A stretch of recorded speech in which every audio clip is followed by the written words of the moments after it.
الحمد للہ رب العالمین الصلاة والسلام علی خاتم النبیین وعلی آلہ وصحبہ اجمعین اما بعد فاعوذ باللہ من الشیطان الرجیم بسم اللہ الرحمن الرحیم قال اللہ تعالی فی سورة الکہف وَيَوْمَ يَقُولُ نَادُوا شُرَكَائِيَ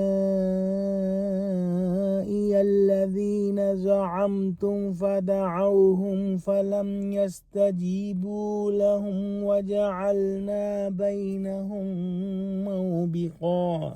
ترجمہ: اور جس دن خدا فرمائے گا کہ اب میرے شریکوں کو جن کی نسبت تم کو گمان الوہیت رکھتے تھے بلاؤ، تو وہ ان کو بلائیں گے مگر وہ ان کو کچھ جواب نہ دیں گے، اور ہم ان کے بیچ میں ایک ہلاکت کی جگہ بنا دیں گے۔ یعنی جن بتوں کو اور جن جھوٹے خداؤں کو میرا شریک بنایا تھا، اللہ سبحانہ و تعالیٰ فرمائے گا کہ ان کو بلاؤ تاکہ اس مصیبت کے وقت تمہاری کچھ مدد کر سکیں۔ اس وقت رفاقت اور دوستی کی ساری قلعی گھل جائے گی، ایک دوسرے کے نزدیک بھی نہ جا سکیں گے، کام آنا تو درکنار، دونوں کے بیچ میں عظیم و وسیع خندق آگ کی حائل ہوگی۔ یا اللہ، ہم تیری پناہ مانگتے ہیں آگ کے عذاب سے۔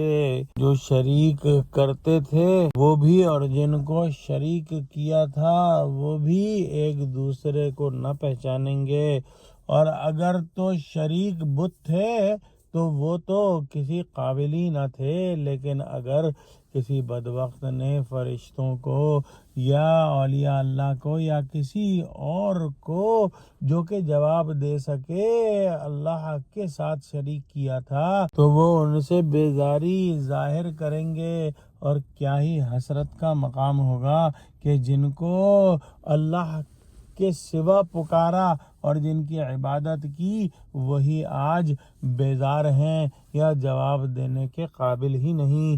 دعا کرتے ہیں کہ اللہ سبحانہ و تعالی ہم کو قرآن کا فہم عطا فرما، ہم کو سچوں سے جوڑے، ہم کو صراط مستقیم پر قائم فرما دے۔ یا اللہ مسلمانوں کی مدد فرما، مسلمانوں کو متحد فرما۔ یا اللہ ہم کو ہر قسم کے شرک کے شائبے سے بھی محفوظ رکھ۔ آمین۔ وآخر دعوانا الحمد للہ رب العالمین۔ والسلام علیکم ورحمۃ اللہ وبرکاتہ۔